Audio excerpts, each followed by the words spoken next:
Hello guys, আজকে চলে এসেছি একটা মজাদার ব্লগ নিয়ে।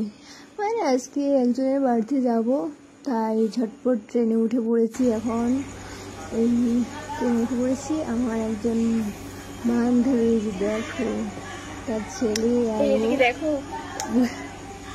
বসে আছে। এবার যাচ্ছি, ভিউটা দেখো কি সুন্দর, পুরো কি আর বলবো, সকাল সকাল যাচ্ছি তো তাই ভিউটা কি সুন্দর দেখো। যাচ্ছি গাইস, কি মজা হতে চলেছে। এই ব্লগটা তোমরা শুধু দেখতে থাকো, লাস্ট অব্দি কি হয়। হাসতে হাসতে পেট ব্যথা হয়ে যাবে।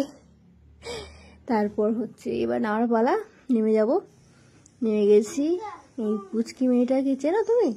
দেখো মুখ ঘুরে নিয়েছে, এবার ঘুরিয়ে নিয়েছে মাথাটা। ছোট মেয়ে তো।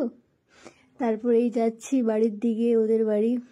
খুব এক্সাইটেড আমি হচ্ছি, কি আর বলবো, যাওয়ার জন্য। অনেকদিন পরে যাচ্ছি তো, অনেকদিন আগে গেছিলাম।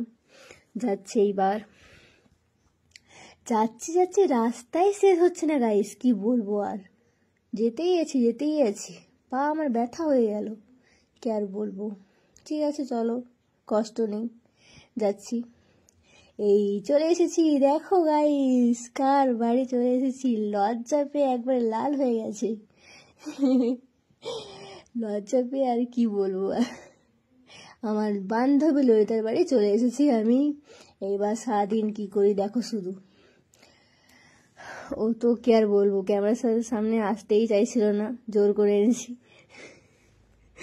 তারপর এই তো টিফিন নিয়ে এসছে আমার জন্য। মা খালি গ্লাস ধরালো আমাকে, এতটাই খারাপ ব্যবহার করলো আমার সাথে। খালি গ্লাস, শরবত দেয়নি, খালি গ্লাস দিয়েছে গাইস। দেখো কি করবো আর, নসিব এটাই ছিল আমার। তারপর দেখো ফুলকা লুচি নিয়ে এসেছি, আর পেছনে কে দেখো কি করছে। লুচি ঘুগনি মিষ্টি দিয়েছিল খেতে, তার আগে শরবত দিয়েছিল, ও মজা করে ওটা করেছে।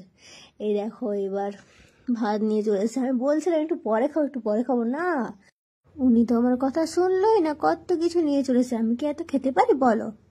পর দু বান্ধবী যেটা হয়, ভিডিও করছিলাম, আমরা দুজন একটু ঢং করছিলাম আর কি। তারপর এরকম দুজন নাচ, কি সুন্দর, এটা কি গান বলতো তোমার সবাই কমেন্ট করে বলবে, ঠিক আছে কি গান। তারপর একটু ডান্স করে দিচ্ছি। আমার কোনো নামই নেই, বুঝেছো, ডান্স করেই যাচ্ছি।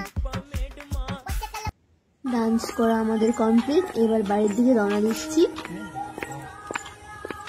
কি কষ্ট হচ্ছে গাইস, দেখো বান্ধবী ললিতাকে ছেড়ে চলে যাচ্ছি। কাঁদছি আবার হাসছি, কারণ কেঁদে তো আর বাড়ি যেতে পারবো না, তাই আর কি হেসে যাচ্ছি। টাটা গাইস, এখানেই আমার ব্লগটা শেষ।